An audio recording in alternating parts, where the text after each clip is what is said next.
है महाराष्ट्र, गुजरात तथा पंजाब आदि में हिंदी का प्रयोग द्वितीय भाषा के रूप में किया जा रहा है। संपर्क भाषा भारत के दक्षिण राज्यों में हिंदी का प्रयोग संपर्क भाषा के रूप में किया जा रहा है। अब देखिए मातृभाषा।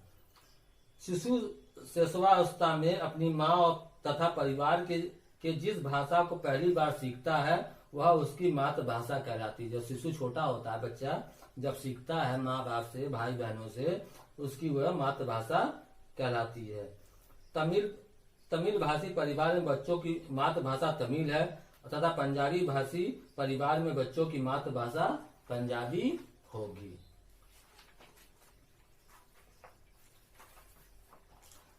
अब देखिए मानक भाषा। जब किसी भाषा का प्रयोग एक बड़े क्षेत्र में किया जाता है तो उस क्षेत्र की भाषाओं तथा बोलियों का भी प्रभाव पड़ता है, जिसके कारण भाषा की एक रूपता नहीं रहती है। इस प्रकार हम परिभाषित कर सकते हैं, शिष्ट लोगों द्वारा प्रयोग किए जाने वाला तथा विद्वानों द्वारा स्वीकृत किया गया भाषा रूप ही भाषा का मानक रूप है। अर्थात भाषा के विभिन्न रूपों में से कौन सा रूप शुद्ध तथा मानक है, इसका निर्णय भाषा के मानक रूप में किया जाता है।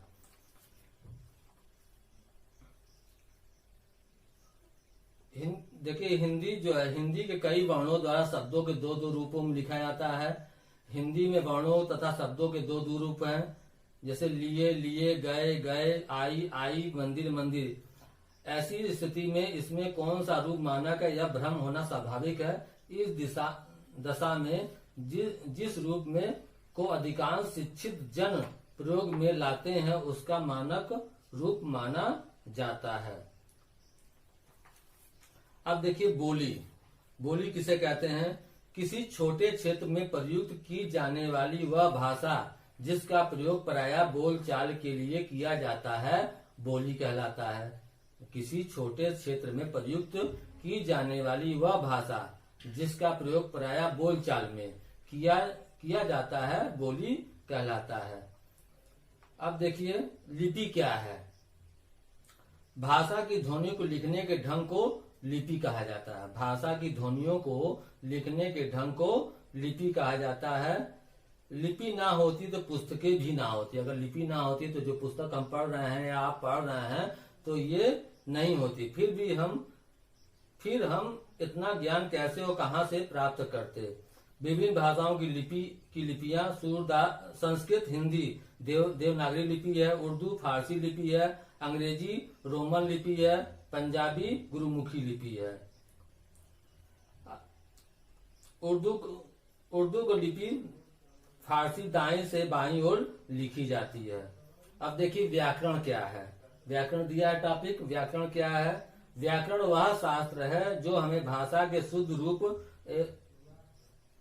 रूप एवं शुद्ध प्रयोग का ज्ञान कराता है। किसी भाषा के व्याकरण को जाने बिना हम उस भाषा का शुद्ध रूप से प्रयोग नहीं कर सकते। अब साहित्य।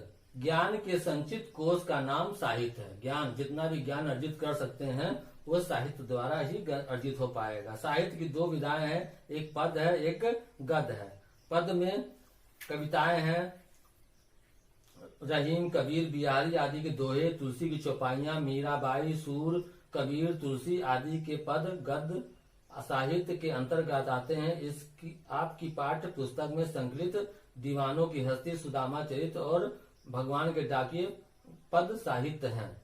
अब गद्य साहित्य के अंतर्गत कहानियां, निबंध, उपन्यास, संस्मरण आदि आते हैं।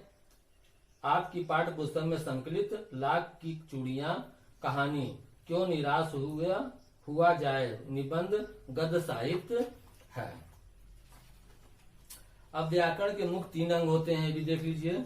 व्याकरण नंबर 1 वर्ण विचार, नंबर 2 ख नंबर शब्द विचार, ग नंबर वाक्य विचार। वर्ण विचार क्या है? वर्ण विचार के अंतर्गत वर्णों का अध्ययन किया जाता है। शब्द विचार क्या है? शब्द विचार के अंतर्गत शब्दों की उत्पत्ति, भेद, लिंग, वचन, कारक आदि के संबंध में अध्ययन किया जाता है। वाक्य विचार क्या है? वाक्य विचार के अंतर्गत वाक्य रचना, वाक्य प्रकार, वाक्य विश्लेषण, संश्लेषण, वाक्य रूपांतरण, विराम चिन्ह आदि के संबंध में अध्ययन किया जाता है। तो ये पाठ पूरा हो गया है, इसको आप अच्छी तरह पढ़िएगा।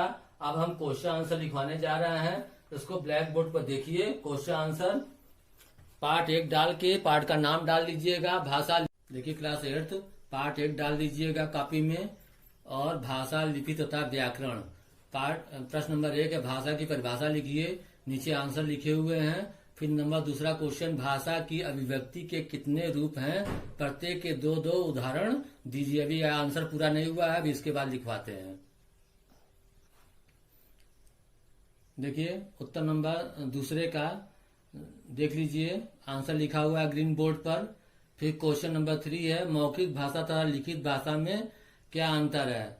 तो भाषा का मौखिक रूप भाषा का मूल रूप होता है जिसे सीखना नहीं पड़ता, और भाषा के लिखित रूप को प्रयत्न पूर्वक सीखना पड़ता है। इसका अंडरलाइन कर लीजिएगा नीचे। देखिए क्वेश्चन नंबर 4 लिखा हुआ है, भारत के भाषा के लिखित रूप का क्या महत्व है। फिर इसका आंसर लिखा हुआ है। क्वेश्चन नंबर 5 देख लीजिए, भारत की राजभाषा क्या है, इसे भारत की राजभाषा घोषित करने का क्या कारण थे। देखिए भारत की राजभाषा हिंदी है, जो हम 14 सितंबर 1949 को स्वतंत्र भारत की संविधान सभा ने हिंदी को भारत की राजभाषा के रूप में मान्यता प्रदान की।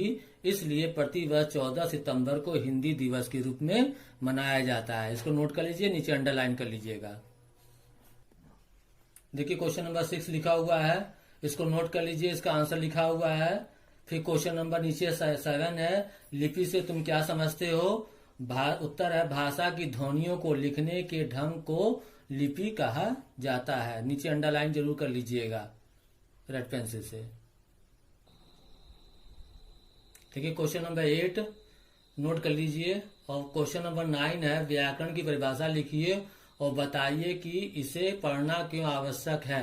यदि अभी इसका आंसर लिखवा रहे हैं।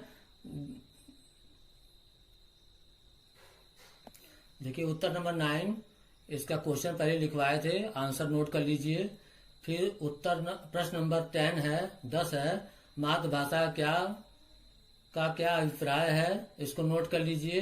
फिर प्रश्न नंबर 11, साहित्य की 2 प्रमुख विधाओं के नाम लिखिए। साहित्य की 2 प्रमुख विधाओं के नाम है उपन्यास और निबंध। इसको नोट कर लीजिए और नीचे अंडरलाइन जरूर कर लीजिएगा, साफ साफ लिखिएगा। देखिए बुक में करना है इसको। क्वेश्चन नंबर ख, रिक्त स्थानों की पूर्ति कीजिए। इसको बुक में करना है। ग नंबर अनुपयुक्त कथन को सही चिन्ह लगाना है। क्वेश्चन नंबर ग, अनुपयुक्त कथन को सही चिन्ह लगाना है। क ख ग घ, फिर आगे दिया हुआ है अंग नंबर, फिर ये दिया हुआ है, इसको निशान लगाना है आप लोगों को। फिर तीसरा है उसको, चौथा, पांचवा, ये सब आपको निशान लगाना है। बुक में ही काम करना है। फिर घ नंबर, निम्नलिखित भाषाओं के सामने लिपियां लिखिए। संस्कृत है, उर्दू है, पंजाबी है, हिंदी है, अंग्रेजी है, इनकी लिपियां लिखनी है। फिर अंग नंबर करना है, बुक में ही काम करना है, भाषाओं के नाम लिखने हैं। फिर 4 नंबर मिलान करना है, क और ख कंड को मिलान करना है, बुक में ही करना है आप लोगों को।